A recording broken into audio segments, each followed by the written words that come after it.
aquí a hablar sobre la Vuelta al Mundo, Magallanes Elcano, la especiera. Y bueno, vamos a tener un conferenciante, un ponente, espectacular, como vais a poder ver. Sobre todo yo lo que voy a hacer es un poco la introducción, os voy a presentar al artífice de que podamos tener aquí esta magnífica exposición que hemos traído y por supuesto a Eduardo, que es Javier Martínez de Lagos, su delegado de defensa, y le voy a pasar la palabra para que os haga un poco la introducción del ponente. Javier. Muchas gracias.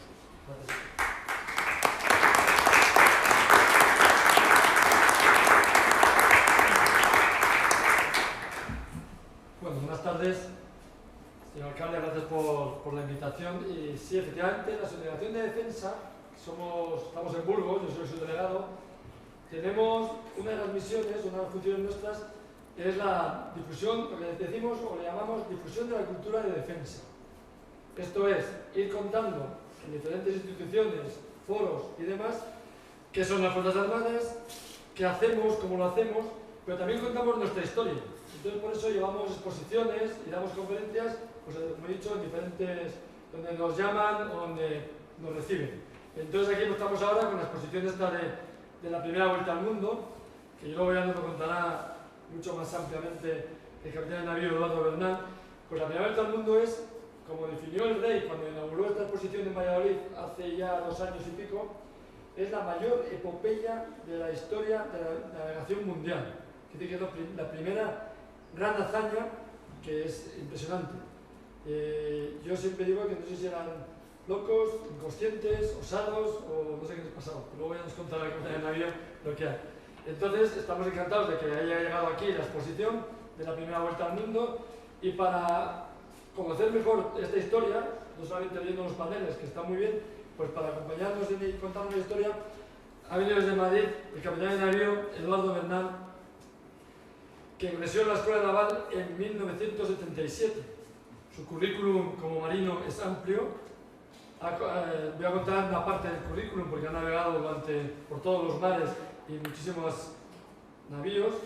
Ha estado embarcado en el portaaviones Dédalo, en varios dragaminas, en el portaaviones Príncipe de Asturias, en las corbetas Diana e Infanta Elena como segundo comandante, y ha sido comandante del dragaminas Duero y del transporte contramaestre Casado. Bueno, muchos navíos ha dirigido, ha estado embarcado pues cerca de 2000 días a lo largo de su vida. Es especialista en armas submarinas, con lo cual pues, es amplio conocedor de todos los mares. Yo no sé si todos los mares que conoció Magallanes, los mismos o más, pero ya nos lo contará él. Está en posesión de varias recompensas, pero especialmente destaca la medalla de la liberación de Kuwait. Estuvo, como he dicho, estuvo en la operación de embargo de Irak durante la Primera Guerra del Golfo, en la corbeta Diana. Bueno, actualmente está en el Departamento de Estudios e Investigación del Instituto de Historia y Cultura Naval en Madrid. Se dedica a estudiar, a analizar y a contarnos la historia naval. Le agradezco su presencia, el esfuerzo en venir hasta Covarrubias, pero te contará el pueblo. Y nada, te cedo la palabra para que nos cuentes esta maravillosa historia.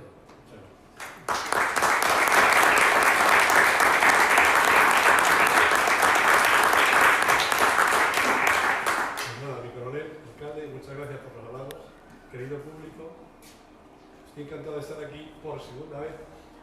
Hace unas 5 semanas estuve aquí en Covarrubias, tuve el honor de estar impartiendo la conferencia parecida a la que voy a impartir hoy en el torreón de Doña Urraca, Fernando González, como le quiero llamar, un ambiente allí paradisíaco, ¿no? Y este es parecido porque encima hay muchas más personas que aquel día.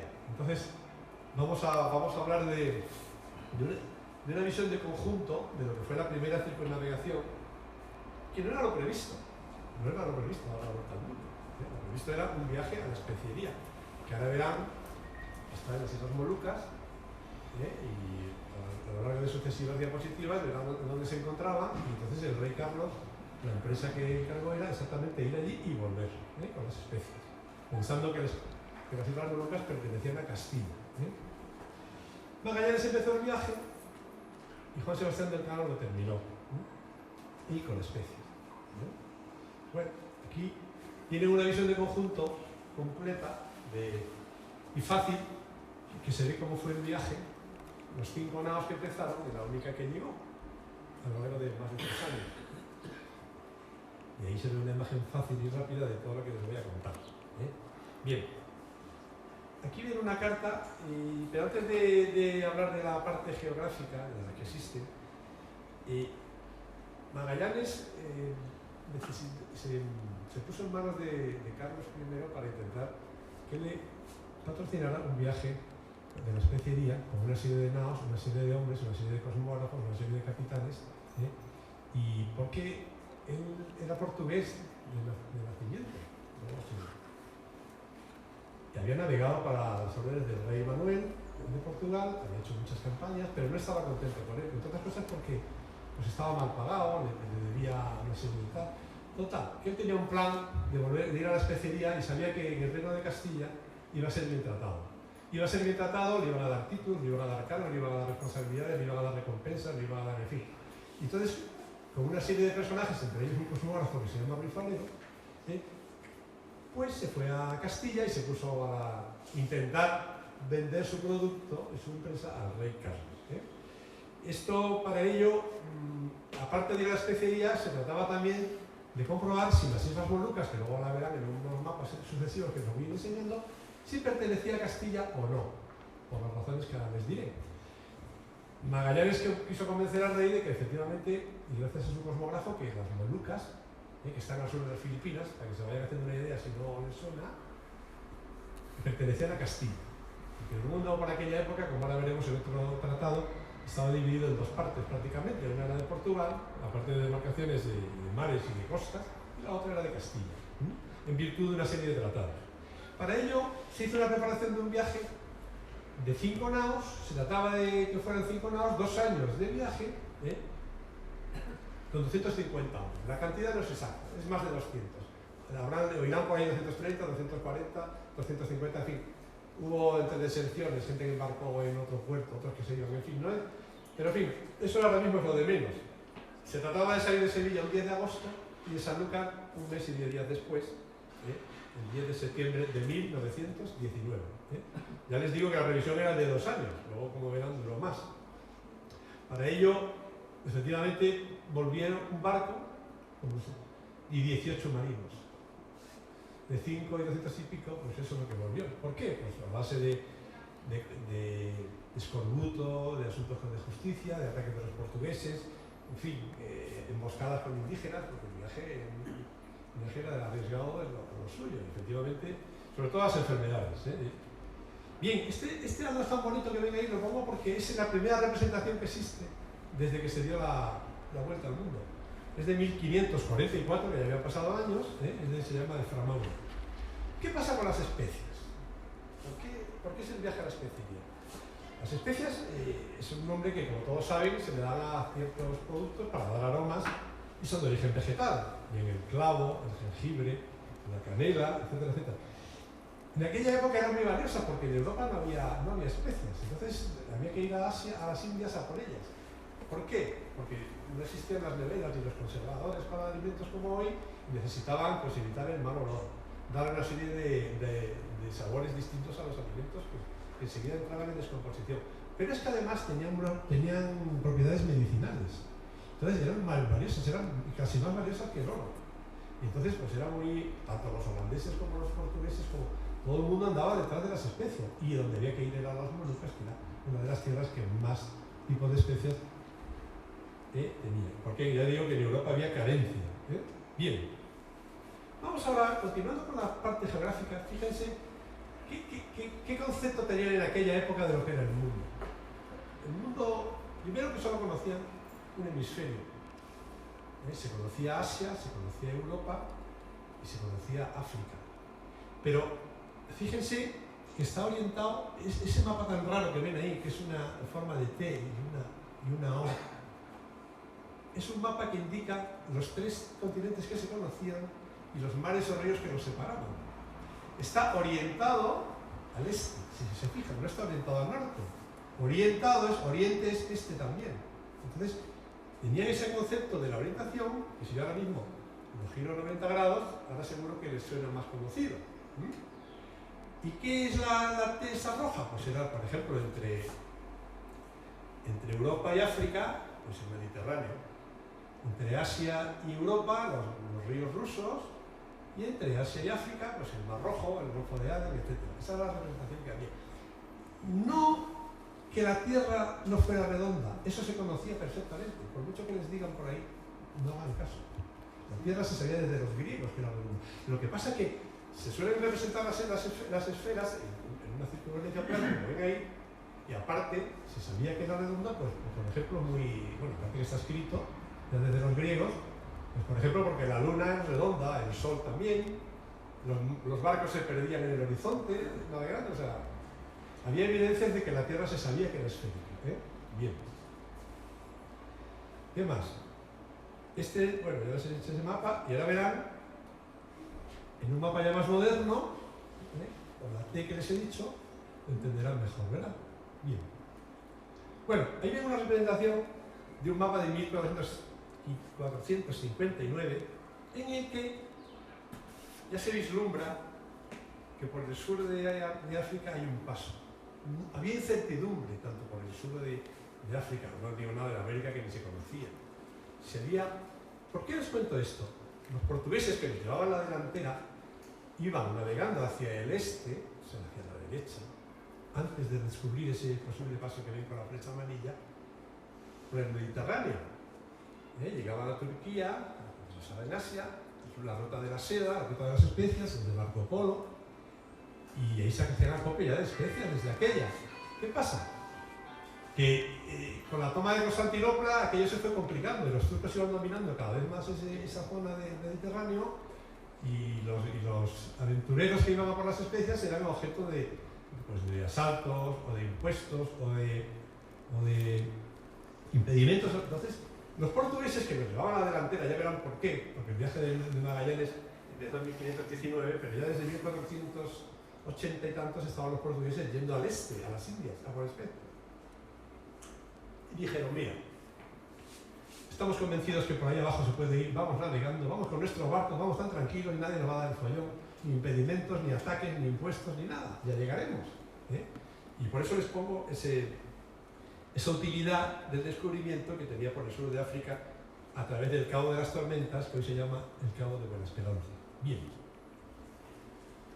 Aquí ven una representación de cuando Colón llegó a América. Les pongo esto porque esto representa una empresa muy parecida a la que luego hicieron Magallanes con sus 5 naos. ¿Por qué? Por varias razones. Primero, arriba a la izquierda ven unas insignias izadas en los barcos que representan a Castilla, porque eran súbditos de un rey de Castilla al cual servían. No iban por libre, ni eran marinos navegantes, ni piratas, ni nada que se manden. Representan a una empresa que les ha encargado hacer lo que tienen que hacer. Segundo, ven ahí un soldado que está enseñándole una espada a un indígena, ven a otro ofreciéndole a Colón unas frutas, porque había un sentido también comercial de la empresa, es decir, intercambio de enseres, comercial. Una campaña dirigida por la monarquía y en medio ven una cruz. ¿Por qué ven una cruz ahí? Porque había una intención ideológica en el descubrimiento. En este caso era extender el cristianismo que en aquella época era entendido como lo que es hoy día la democracia, en la cual todas las personas son iguales. Cristianismo que después, en fin, a base de muchas opiniones, produjo el nacimiento del derecho internacional y después la escuela de Salamanca, que luego desembocó en la doctrina de los derechos humanos, etcétera, etcétera. Es decir, que había tres objetivos en esta campaña de Colón, que después fue la misma que le encargaron a Magallanes, no tanto la del cristianismo, porque Carlos I le dio una serie de instrucciones a Magallanes, pero no estaba precisamente la de... Lo que pasa es que Magallanes se obsesionó con evangelizar también, por aquello de llevarse a las diversas islas y sitios que iba descubriendo o visitando o negociando. Si conseguía evangelizarlos y hacerlos al cristianismo y encima hacerlos súbditos del rey, eran territorios que se iba ganando poco a poco. Esa es la intención de Magallanes. Bien. Bueno, vamos ahora a otro mapa muy conocido, que ese es el mapa de Juan de la Cosa. Este es el cuadro anterior que les he enseñado, está en el Museo Naval de Madrid. Y esta carta que ven aquí también. Esta es la joya de la corona en el Museo Naval de Madrid. ¿Por qué es tan importante este mapa, que es de 1500, de Juan de la Cosa, que también navegó en las épocas de Colón?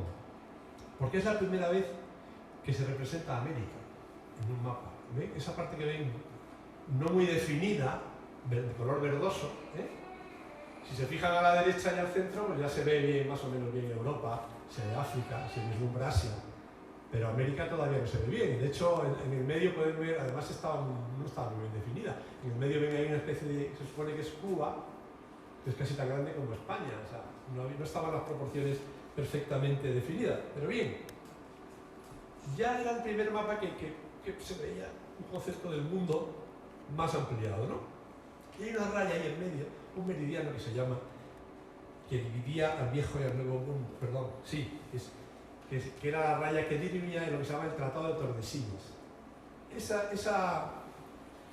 meridiano que ven ahí, que tampoco está muy bien definido, en la siguiente carta lo van a ver mejor, mediante el tratado para acabar con las diferencias entre los portugueses y sus hermanos los castellanos, que no enemigos, sí tenían sus diferencias, porque cada uno tenía sus derechos y sus deberes, ¿no? como reino. Pero, por mediante un tratado de Tordesillas, el Papa Pablo VI, no es lo que Papa era, sí. Bueno, dirimió que todas aquellas tierras al oeste de ese meridiano pertenecieran a Castilla y las al este a Portugal. No así las aguas, con las aguas se podían navegar, pero los territorios, las costas, la mar territorial, que está más cerquita de todo eso, había que respetarlo. De hecho, el rey Manuel era primo, cuñado, hermanastro, llegó a ser un montón de cosas del rey Carlos por diversos matrimonios de Carlos I. Bien, este es el equivalente a las cartas de la Cosa, pero en portugués, de 1505, mapa de Cantino. Ahí ven mejor definida el meridiano. ¿Ven el meridiano que les digo ahí en medio? De Tordesillas. Si no se lo marco. Es que yo aquí no lo veo bien. Sí, ¿no? Este meridiano, ¿eh? Bueno, ahí ven, por cierto, ese meridiano está definido a 375 leguas, o sea, no llega a 2.000 kilómetros, de las islas de Cabo Verde. O sea, imagínense qué indefinición. Pues luego veremos que las Molucas quedan en el antemeridiano, el otro lado. O sea, si ya está mal definido imagínense el del otro lado. Y que cae justo en medio de las Molucas, luego no hay forma de saber a quién pertenece. Bien, esta es la versión portuguesa en el que el meridiano de Tordesillas se aprecia bien. Se aprecia ahí que pasa por Brasil. A izquierda, arriba, en el centro y abajo se ve como huecos, como si fueran navegables, que no lo es, como todos ustedes saben. Y bueno, era la versión portuguesa en la cual se utilizaba pues, para navegar. Los mapas eran secretos, ya se lo digo. Los mapas eran un elemento secreto como pueden ser las armas nucleares para los rusos o para los chinos de hoy día. Porque contenía muchísima información. De hecho, los mapas a veces incluso se hacían engañosos, poniendo cosas que no eran, mares inexistentes. O sea, por si caían en manos de la competencia o del enemigo, pues que no supieran por dónde navegaban los barcos del país que había la nación, el reino, que había navegado por los mares de turno.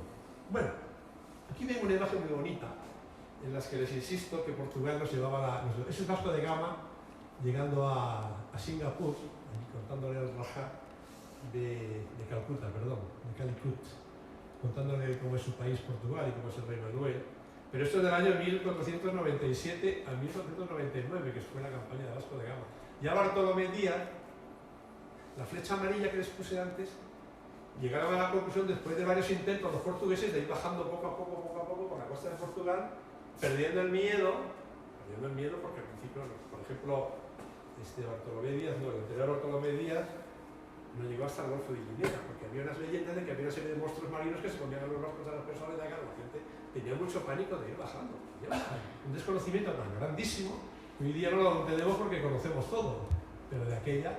Total, una serie de portugueses se fueron adentrando cada vez más abajo. Bartolomé Díaz llegó hasta el Cabo de la Pelota y ya Vasco de Gama se adentró, pasó el paso de las flechas amarillas que les he dicho, pasó por atravesó el Cabo de Hornos y llegó hasta las Indias y luego los sucesivos portugueses fueron llegando a las islas de las Especias. Bien, vamos a ver ahora otra cosa. ¿Cómo se navegaba? ¿Cómo se movían estas personas? No tenían ni idea de meterse en esos mares desconocidos, de los monstruos de leyenda, como les he dicho y tal. Al principio, lo más que navegaban las potencias más conocidas que eran en Europa eran por el Mediterráneo. No se atrevían a otra cosa, un mar pequeño, cerrado, y entonces, pero aún así no deja de ser un mar grande. Y decía, ¿cómo se movían? Bueno, al principio se movían por informaciones que se iban pasando de unos navegantes a otros.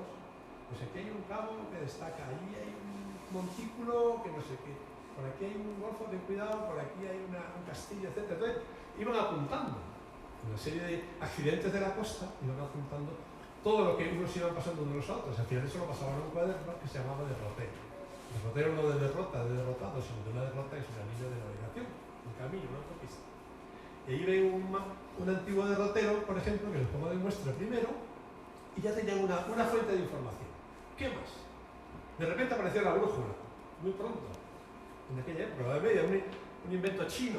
Dijeron, bueno, tengo la brújula, que es una agujita magnética que siempre me está indicando al norte, y yo ya sé dónde está el norte cuando lo tengo en la mano. El norte, sur, este, oeste, etcétera, etcétera.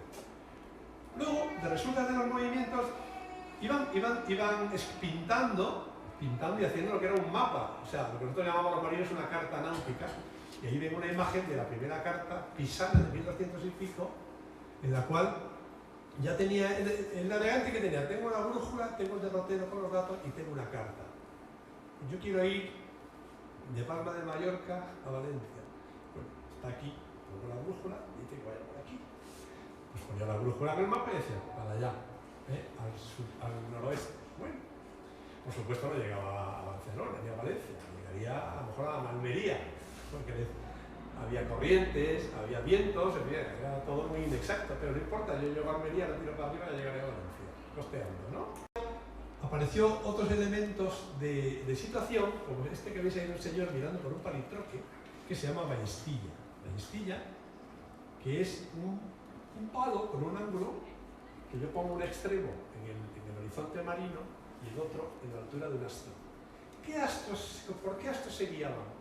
Pues durante el día por el sol, en el cenit, a la hora de la meridiana, a la hora más alta, que les daba un ángulo que era la latitud en la que me encuentro. Y por la noche con la estrella polar. La estrella polar lo mismo, siempre indica el norte. Yo veo la altitud, la estrella polar, me doy el angulito del horizonte y la estrella, miro aquí, digo, ¿qué ángulo tengo? Esa es mi latitud en ese momento. Bueno, tengo la ballestilla, que luego se modernizó con ese otro aparato que ven ahí que se llama astrolabio, que viene a ser lo mismo pero más moderno. Astrolabio, carta, derrotero, brújula, un reloj de arena y una corredera. La corredera es más reciente, no les engaño si les digo que es de la misma época, apareció un poquito más tarde. ¿Para qué servía ese reloj de arena y esa corredera llena de un montón de nudos que ven ahí, que de unas cuerdecitas y tal, hecho un uso? Pues para medir la velocidad. Si yo, ya le digo que fue más tarde, pero cuando ya se descubrió, si yo tenía esa cuerdecita, digo cuerda por última vez, ya lo he dicho varias veces, porque los marinos no usamos la palabra cuerda, nada más es más reloj. La única cuerda que hay es la del reloj, además sobre el uso, la piola, la estacha, el calabrote y lo que quieras, pero la cuerda está prohibida, es como un pecado decir la palabra cuerda en la armada que no sea la del reloj. Pero bueno, esa cuerda estaba dividida en una serie de nuditos, por ejemplo, de 100 en 100 metros, ¿no? Y yo por la popa del barco he hecho el extremo, ese que ven ahí, que es triangulito de madera, lo he hecho, se va desenrollando el uso y el reloj de arena de la vuelta. Cuando llevo 3 minutos, para la cuerda. ¿Cuántos metros hay? Pues 300 metros, 3 minutos, espacio por tiempo, ya tenían la velocidad. Bueno, pues con todos esos elementos iban a conseguir navegar. Luego, en fin, todo ello se fue modernizando con el tiempo. La longitud tardó muchísimos años en resolverse, porque es un problema mucho más complejo. Pero ya tenían elementos para navegar. Otro elemento, los barcos. Con estos elementos que les he dicho, y ese barco que ven ahí, que es un simulacro parecido a la nao Victoria, que ya les digo que no existen planos de la nao Victoria ni de ninguna nada de la época, porque hasta que no llegaron los Borbones no existieron los astilleros ni los ingenieros navales. Los barcos se hacían de boquilla, de memoria, pasándoselo de unos a otros, y cada uno lo hacía como cada maestro de astillero, bien del norte y bien del sur, se hacía, en fin. El caso es que, por muchas aproximaciones, eso es una nao Victoria. Esa nao, como ven, tiene las velas mucho más grandes que las pequeñas galeras, que eran de remo, algunas con velas, con las carabelas. Entonces, cuando la energía descubrieron que no solamente era la energía motriz de las personas y de los animales, sino que existía una energía que se llamaba el viento, dice, vamos a aprovechar el viento para navegar. Y ponemos unas grandes velas, unos barcos como estos, con unos palos, y ya puedo empezar a navegar e irme más lejos. Es decir, esas velas que ven ahí, que son cuadras, son las típicas velas para barcos muchísimo más grandes que los que navegaban hasta entonces por el Mediterráneo, que además permiten llevar más carga, más personas, en fin, y pueden ir más lejos. Es decir, es cuando se atrevieron a adentrarse ya en el Atlántico. El Atlántico era de mucho más respeto que el Mediterráneo, como comprenderán, y luego el Pacífico y el Índico ya no les digo nada. Entonces, ¿qué pasa? La única pega que tenían esos barcos es que tenían que recibir el viento por la popa, por detrás. Si se fijan, se hinchan como globos, pero claro, por detrás. Como te venga el viento por delante, pues me quedo parado, o nada. Entonces eso era un impedimento. Pero bueno, para eso se compensaba con estos otros barquitos, que se llaman las carabelas, que ya tenían las velas triangulares, y podían navegar en conjunto. Lo que no hacían unos lo hacían otros y se iban compensando. Estos barquitos más pequeños con las velas triangulares, y también llamadas velas latinas, permiten por una serie de vectores recibir el viento por la proa, y con una fuerza de acción y reacción hay un componente de avance del barco. Sería un problema que tendría que explicarle aquí con la pizarra y no tenemos tiempo, desgraciadamente. Pero en fin, ¿qué les quiero contar con todo esto? Que ya se conseguía adentrarse en los mares y en los océanos con estos medios que les voy contando. Sigamos. Bien, volvamos a la cartografía. Este es un mapa de Rosselli de 1508, en el que, como veis, se ve ya más definido, pero por la banda de la izquierda del mapa, por la parte que se supone que es América, Brasil, etc., está más definido porque parece que da a entender que por el medio se puede pasar al Pacífico, el Mar del Sur, el Mar Buscado, y por abajo también. Todavía eso estaba muy por decir. Pero no les pongo el mapa por eso, lo pongo por lo siguiente. Si se fijan, ese es el circular de norte a sur, la línea que delimita el meridiano de Tordesillas. ¿La ven? Esa es roja. Si yo le doy otra vez, ahí tienen el antemeridiano, en la que da la vuelta. Pero claro, si tan mal definida estaba esta, imagínense aquella. Podía estar a la derecha o a la izquierda. Y justo ahí en medio, si se fijan, están las Molucas. Por lo tanto, había una indefinición de a quién pertenecían las Molucas, porque según el tratado ya les he dicho que todo lo que era hacia el oeste era de Portugal y lo que era hacia el este era de Castilla. Fíjense que no digo España, es Castilla. Y existía Castilla, Portugal, Aragón, Navarra y Granada. Y luego más. Bien. Abreu llegó a las Molucas en 1511, pero por el este. Núñez de Balboa descubrió el Pacífico, pero por el istmo de Panamá en 1513. Por eso se sabía del 13 que existía el Mar del Sur, lo llamaban Mar del Sur, no era el del norte, el Atlántico, existe el Mar del Sur. Entonces se sabía. ¿Por qué? Porque claro, a base de cruzar montañas y pasar impedimentos y pasar sufrimientos y penurias, llegó, lo que conocen en el istmo de Panamá. Llegó al otro lado y dijo, ¿qué mar más grande? Había descubierto el Pacífico. Bien. De todas maneras, en 1580 se acabaron los problemas de Portugal porque reinando Felipe II fue a casarse con no me acuerdo de la heredera, pasó Portugal a ser del Imperio Español. Con lo cual, desde 1580 y después hasta 1640, Portugal perteneció a España, es decir, que ya era el imperio donde no se ponía el sol. ¿Vale? Bien, nos estamos acercando ya al viaje y a sus protagonistas. Aquí tengo otro mapa que les pongo ya por curiosidad y para no aburrirles más, pero fíjense qué mapa más raro, que está todo el sur cerrado, como si no hubiera ninguna salida por ningún lado.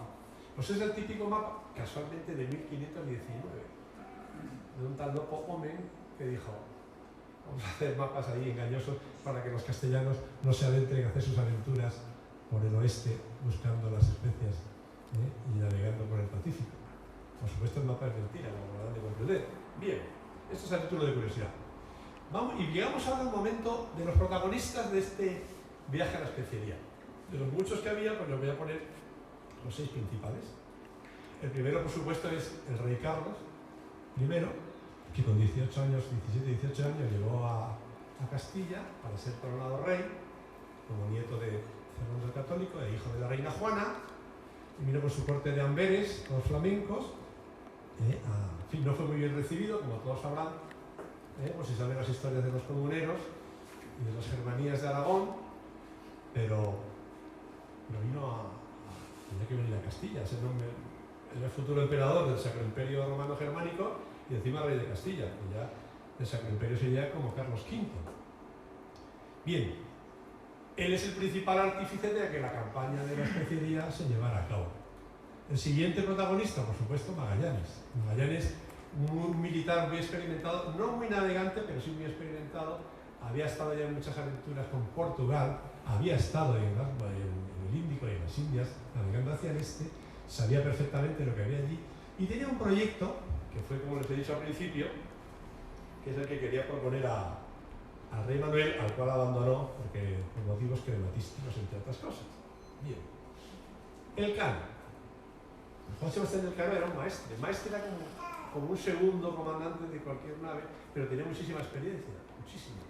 Pero pasa que Elcano tenía problemas. Uno era que tenía problemas con la Hacienda, que tenía que pagar tributo.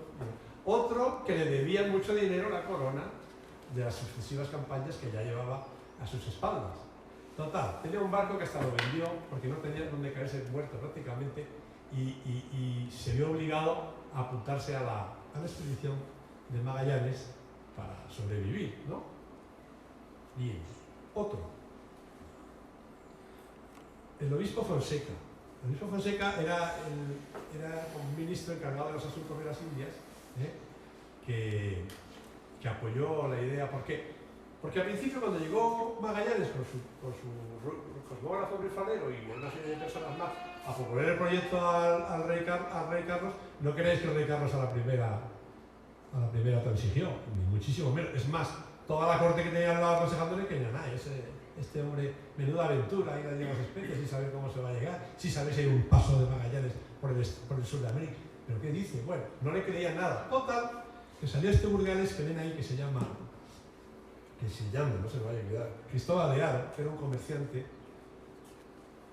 muy experimentado en campañas de patrocinar campañas de navegueras en Portugal, y le dijo: yo te lo subvenciono. Y cuando el rey Carlos se enteró, dijo: esto debe ser verdad. No, déjate, que me encargo yo. En fin, entre los dos. Era un comerciante que llevaba 20 años de experiencia y además trabajaba para este otro que ven aquí, Jacobo Fluger, que era un millonario de la época, que incluso puso dinero para la campaña de Carlos I para ser nombrado emperador cuando el Sacro Imperio Germano, que dinero le hace falta. Bueno, estos son los 6 personajes que influyeron en que se pudiera llevar a cabo la expedición. Para ello, hubo unas capitulaciones en Valladolid que firmaron por un lado el rey Carlos con su madre Juana y por otro lado Magallanes y el cosmógrafo Ruiz Falero. En esas capitulaciones, seguidas de una instrucción, se decía básicamente: durante 10 años te cede la exclusiva exploración del paso entre los dos océanos. La quinta parte de los beneficios será para ti. Y por de pronto ya le dieron títulos de capitanes tanto a él como a Ruiz Falero, ¿vale? Capitanes de la Armada. Bien. Aparte, en paralelo, vean a la derecha un detalle de una instrucción que también le dio el rey a Magallanes, en el que le decía, en resumidas: tienes que navegar por el Atlántico y descubrir el paso. Tienes que llegar a la especiería. Evita conflictos con mi muy amado hermano, primo, cuñado, el rey de Portugal. Si no te metas en lío. Y luego me hagas un asiento de paz y trato con el rey de las Indias, del rey de las Islas Quijotea. Eso era una cosa errónea, porque en aquella época todas eran tribus, con sus caciques, con sus reyes diversos, en fin. Pero bueno, eso era, curiosamente, era una de las instrucciones que le dio Carlos I. Ahora bien, con todo y con esta que el objetivo era llegar a la especería y para volver cargado de especies. Era un pedazo de negocio. ¿Bien? Sucedieron varias cosas antes de partir. Una, la Casa de la Contratación, que como sabéis era el organismo, la institución que había en Sevilla, que era la capital de Castilla para todas estas cosas, que proporcionaba navegantes, proporcionaba escuelas de navegación, proporcionaba pilotos, etcétera, etcétera. Llenaba los barcos y autorizaba todo tipo de navegaciones y de prestos y de mantenimiento, etc. La Casa de la Contratación era muy escéptica con Magallanes y no paraban de ponerle pegas, todo eran problemas. Hasta que se enteró Carlos I y puso un puñetazo sobre la mesa y dijo: se acabó, lo que diga Magallanes que se haga. Otra, Ruiz Falero, el cosmógrafo que iba con él, por razones que todavía desconocemos, fue apartado de la expedición. Yo no sé si bien, aparentemente como si estuviera enajenado mentalmente, pero era un cosmógrafo que era el principal artífice del proyecto, porque Magallanes no era navegante. Sí, había navegado, pero no era un experto cosmógrafo ni piloto como era la gente que llevaba su carrera. Pero curiosamente lo quitaron de medio. Yo no sé si era para que no hubiera tanta preponderancia portuguesa en la expedición.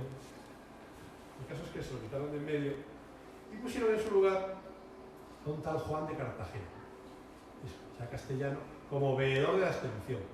Veedor significaba como si fuera un paralelo a Magallanes por la parte castellana, como si fueran dos mandos de lo mismo, cosa bastante complicada, porque dos personas del mundo de lo mismo, en fin. Magallanes era el capitán general, ¿no? Pero el rey le impuso a Juan de Cartagena por la parte castellana. Era como un igual a ellos. Luego el rey Manuel veía que de Portugal seguía sus 13, intentó llevarse a Magallanes a su servicio, pero Magallanes dijo que era nadie. Pero llegaron incluso, se dice y se cuenta, se lee por ahí, incluso llegaron a hacerle desistir, incluso a intentar atentar contra la vida de Magallanes, para que no llevara a cabo su proyecto. Bien, la instrucción que les digo, a ver si quiero pasar, ahí.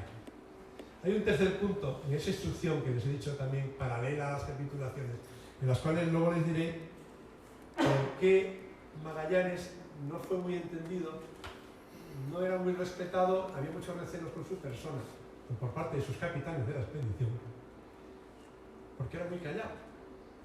Y entonces, pues, tenía muchos recelos de él, y además hacía unas cosas muy raras, contaba muy pocas cosas, y eso acabó luego les contaré ese punto, por qué no hizo caso al punto que nos voy a leer ahora. Bien, con todo y con esto, se empieza el viaje. Ahí ven un mapa de Wikipedia, que en fin, nosotros no nos fiamos mucho de internet, pero este mapa está muy bien hecho, está muy completo y describe el viaje perfectamente con fechas y todo, ¿no? Como les dije, salieron de Sevilla un 10 de agosto, después pararon en Sanlúcar, salieron a un mes y 10 días más tarde, el 20 de septiembre, 5 naos, que se llamaba la Concepción, la Victoria, la Trinidad, la Santiago y la San Antonio. San Antonio era la más grande, llevaba bastimentos, llevaba repuestos, llevaba de todo. Y la Trinidad era el buque de mando que iba embarcado Magallanes. Y luego nosotros tres, pues, en la misma expedición. Bien, ¿qué pasa? Como ven ahí, empezaba a haber recelos, porque fíjense que la expedición sale en la derrota que ven, va como pegadito a la costa africana, ¿no? Antes de embocar hacia Brasil, ¿no? Entonces ya empezaron los mosqueros. Este nos está llevando por la ruta portuguesa, ¿qué está haciendo? Pero como no hablaba nada, pues claro, lo tenía, estaba con los mosqueros y unos recelos horrorosos, ¿no? Bien, luego, a ver si me pruebo. Pero en fin, al final ya al llegar cerca de las costas de Guinea, el barco, la expedición se abrió con rumbo al siguiente puerto, pasaron por Tenerife, perdón, y después llegaron a Río de Janeiro. Ahí lo ven. Llegaron siguieron bajando hacia lo que es hoy día el Río de la Plata, antes llamado Río de Solís, cerca de Argentina, porque pensaban que por ahí estaba el paso al Pacífico. Aún le faltaba mucho para llegar, si se fijan. Estaba a la altura de Buenos Aires. Entonces pensaba que por el Río de la Plata Solís era un navegante que por 2 veces intentó lo mismo, llegar al Pacífico, pero el primer viaje desistió porque tuvo muchos problemas, y el segundo lo intentó, pero se lo comieron los caníbales, los indígenas, y tampoco pudo dar rienda a contar hasta dónde había llegado. Total, que Magallanes intentó, una vez que llegó al Río de la Plata, intentó llegar hasta el final. Efectivamente, llegó hasta el final y vio que no, que era un río donde nacía y encima de agua dulce, o sea que vamos a dar la vuelta porque aquí no es. Y entonces ahí donde siguieron hacia el sur. Mandaron a la nao Santiago, la más pequeña de las 5, en descubierta primero, para que fuera a ver si encontraba el paso. Pero la nao tuvo un temporal enorme y se perdió. No así los tripulantes que fueron rescatados, pero la nao se perdió. Es decir, siguieron con 4 barcos. Entonces decidieron parar de invernada 3 meses por ahí en San Julián, que está un poquito más al sur. Ahí fue donde se pergeñó un motín contra Magallanes. Ya estaban los capitanes bastante recelosos y bastante mosqueados con Magallanes, entre otras cosas porque no les decía nada. Fíjense el punto 3 que les he dicho de esto, decía, se lo leo. Le decía a Carlos I que tenía que a los capitanes, pilotos y maestres darles 6 las cartas que tenéis hechas. El rey le había ordenado que las tuviera preparadas para hacer el dicho viaje, y mostrarles la primera tierra que esperáis ir a demandar, porque sepan en qué derrota está, porque los otros navíos os puedan siempre seguir, no se aparten de vosotros. Es decir, que Magallanes tenía que tener informados a sus capitanes de lo que hacía en cada momento y qué planes tenía, pero como estaba callado y hablaba menos que nadie, de hecho estaban ya cerca del estrecho de Magallanes y también no sabían nada. ¿Y qué se iban a encontrar? ¿Dónde estaba esto? Total. Y también se lo leo. ¿Por qué se pelearon con él? Entre el recelo de Magallanes, entre la desconfianza que tenía, entre las órdenes ambiguas que recibía y entre que no sabían qué iba a ser de ellos, fue cuando se amotinaron. Se amotinaron una serie en el Fondeadera y en San Julián. Lo que pasa es que Magallanes para eso ya tenía buenas riendas y buena autoridad, y pudo acabar incluso ejecutando con pena de muerte a más de uno y dejando en tierra a Juan de Cartagena, que por aquello de que era como el igual, pero de castellano, pues no lo mató, pero sí lo dejó abandonado en una isla junto a un clérigo que también se había vuelto rebelde. Bien, por fin siguen navegando hacia el sur y encuentran el famoso paso del estrecho. Paso que fue muy costó cerca de 30 días, no se vayan a creer. Pero al llegar al paso del estrecho al inicio, la nao San Antonio deserta y se da la vuelta y se vuelve a España. Dios. Se volvió y no había manera. Y además, lo peor es que era la nao más importante, porque era la que llevaba la mayor cantidad de repuestos, de víveres, de respeto, de material, etcétera, etcétera.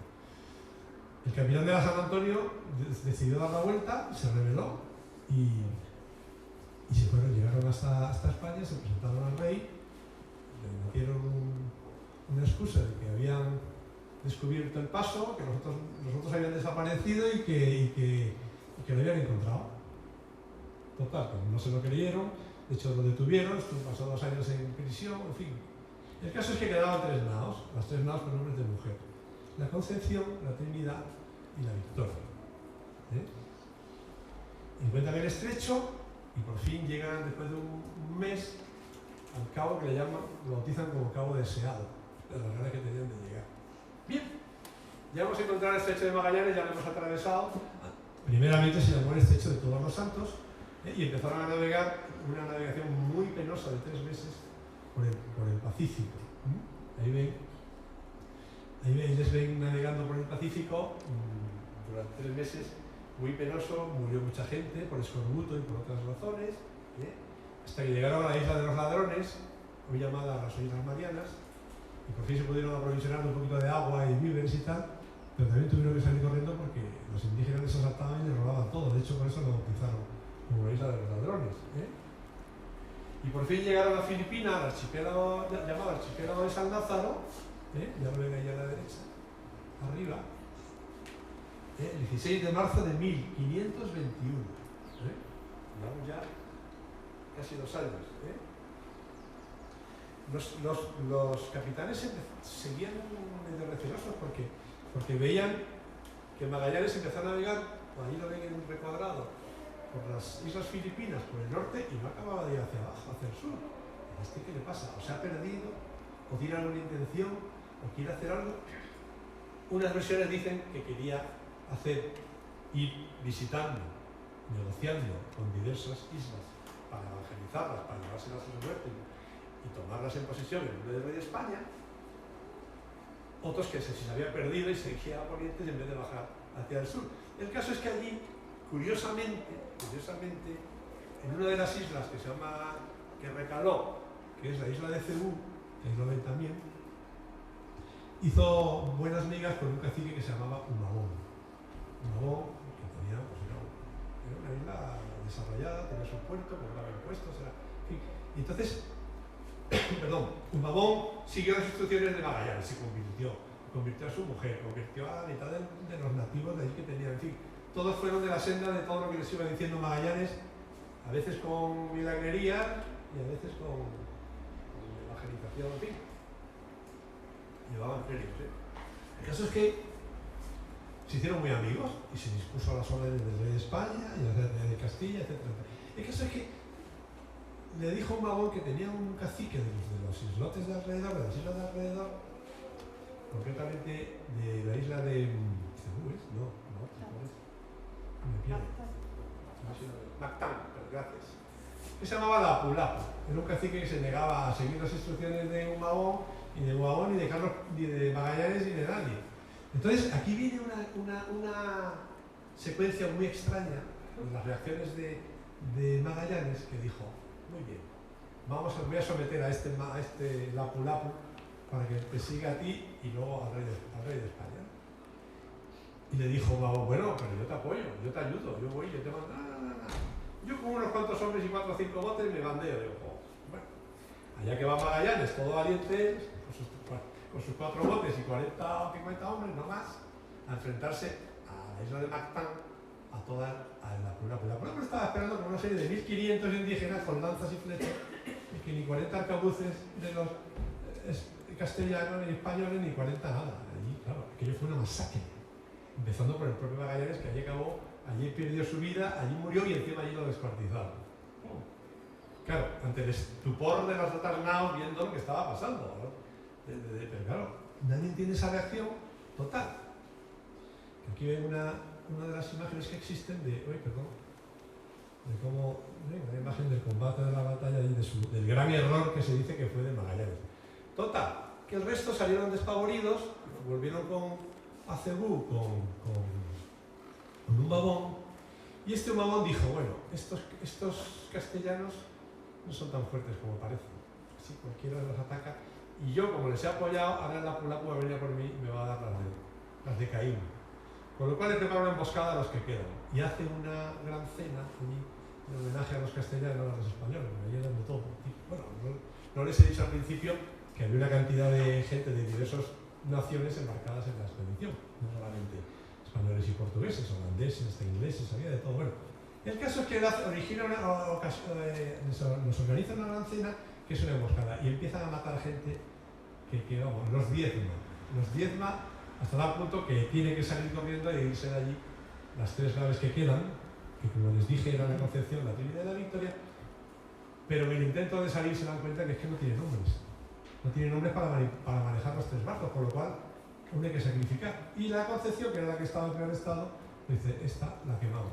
Y la quemaron y el resto embarcaron en la Trinidad y la Victoria, que son las que después de recorrer pues las localidades que ven ahí de las Islas Filipinas, fueron bajando y por fin llegaron a las Islas Molucas, concretamente a la isla de Tidor, que ahí la ven abajo a la derecha, donde son bien recibidos, Y lo mismo, llegan la Trinidad, que la manda Gómez de Espinosa, y la Victoria, que ya había sido al final de tanta muerte, la mandaba Juan Sebastián del Cano. Allí llegan ante el recelo de los portugueses que había allí, porque claro, seguía el dilema de a quién pertenecía. Pero estos empezaron allí a comprar especias, a llenar los barcos y a tratar de salir de allí lo antes posible. Para evitar conflictos y evitar, porque es que no tenían la suficiente superioridad militar ni naveguera con los pocos que iban quedando como para enfrentarse a la cantidad de portugueses que había en las Islas Molucas.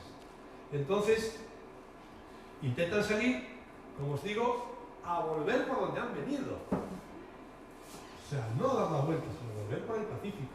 Cosa que es bastante difícil, era bastante difícil, como dentro de un rato les voy a mostrar. Porque los vientos están en contra. ¿Se acuerdan lo que les conté de la nao? Recibía el viento de popa y si no lo da, bueno, pues allí los vientos de componente de levante, que luego volverán a ver las flechitas que les voy a enseñar.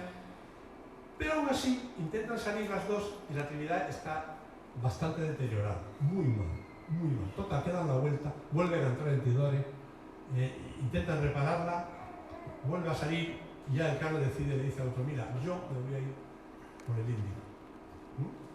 Me voy a ir por el Índico y vuelve. Entonces empieza el largo periplo de la Victoria, porque la Trinidad al final se queda allí, detienen a las tripulantes, luego los devolvieron con el tiempo a Carlos I a España, pero la Trinidad ya no puede dar y sale sola la Victoria desde Tidore, pasa por Timor y empieza una larga y penosa navegación de cerca de 5 meses sin poder tocar tierra, porque como les digo, iba por la parte de embarcación portuguesa, no por las aguas, que navegar podía, pero no podía entrar en ningún puerto. Entonces empieza una larga, va cargada de especias, eso sí, va cargada, pero claro, allí se les acaban los víveres, se les acaba el agua, se les acaba todo, de todo. Hasta que decide entrar en las islas de Cabo Verde. Dice, yo aquí me voy a inventar cualquier cosa, pero tengo que entrar como sea, porque es que ya me voy a morir. Y les voy a decir, para que se asusten, cómo comían al final. Un relato de la crónica de los cronistas de la época. Dice, la galleta que comíamos no era ya pan, sino un polvo mezclado con gusanos que habían devorado toda la sustancia y tenían un hedor insoportable por estar empapado en orines de rata. Y el agua que nos veíamos obligados a beber era igualmente pútrida y hedionda. Frecuentemente quedó reducida nuestra alimentación a serrín de madera como única comida y el cuero de los que forraban los palos. Pues hasta las ratas, tan repugnantes al hombre, llegaron a ser un manjar tan caro que se pagaba cada una a medio ducado. Bien. Bueno, pues con todo y con eso en Cabo Verde dicen que alegaron que venían de un temporal, que venían de América, por lo tanto que los dejaran entrar, pero se fueron de la lengua. Se fueron de la lengua, alguien se fue y los portugueses que había en Cabo Verde vieron que estos tenían especias, total, que fueron a por ellos y Juan Sebastián del Cano levantó el fondeo, porque los barcos no entraban en puerto, fondeaban y mandaban los botes. Pero se quedaron 13 en tierra, lo cual se fue sin ellos, luego fueron devueltos también a España. Entonces el Cano pues, salió como pudo, cogió los vientos alisios y por fin llegó a Sanlúcar y después a Sevilla. Ahí lo ven bajando por el portalón del... Esa imagen, que también es un cuadro del Museo Naval, no es verdad. No es verdad porque los barcos no entraban en puerto, no atracaban. Los barcos fondeaban con los botes al ancla y con los botes iban desembarcando. Pero bueno, es una imagen alegórica de la llegada de los 18 desalmados con un cirio que van al monasterio de la Virgen de la Victoria a dar gracias a Dios por haber culminado esos 18 supervivientes de la expedición de más de 3 años. El Cano le mandó una carta al rey explicándole las vicisitudes del viaje y el rey le mandó ir a Valladolid a presentarse a él y darle más detalles, y en vista de lo cual le perdonó las deudas que tenía con la hacienda, le dio un salario de por vida y le dio un escudo de armas para toda la vida. En fin, el escudo decía Tu primus circumdedistime, que lo pueden leer ahí, y está ahora mismo en el buque escuela Juan Sebastián del Cano, en una de la cubierta principal, lo pueden leer ahí, en este buque tan bonito en el que todos los marinos hemos navegado un año de nuestra carrera, los marinos oficiales de la Armada. Y es el nombre, fíjense, los portugueses, siendo portugués Magallanes, la Armada portuguesa no tiene ningún barco que se haya llamado Magallanes, sin embargo, en la Armada española ha habido 4 con el nombre de Magallanes. Es curioso. Bien, el Cano trajo 700 quintales de especies, o 500, hay varias lecturas. Y en mis cálculos me salen 35.000 kilos de especies. Su venta produjo 8 millones de maravedíes, que al cambio de hoy me salen 2.500.000 euros. De sobra para pagar todos los gastos de la campaña, con solamente lo que traía la victoria. Mi compañera que está aquí presente del instituto, también colaboradora, me dijo que con la venta de un saquito de medio kilo de clavo podría vivir un maestro platero toda su vida. Sí, son cosas curiosas. Bien, aquí tienen...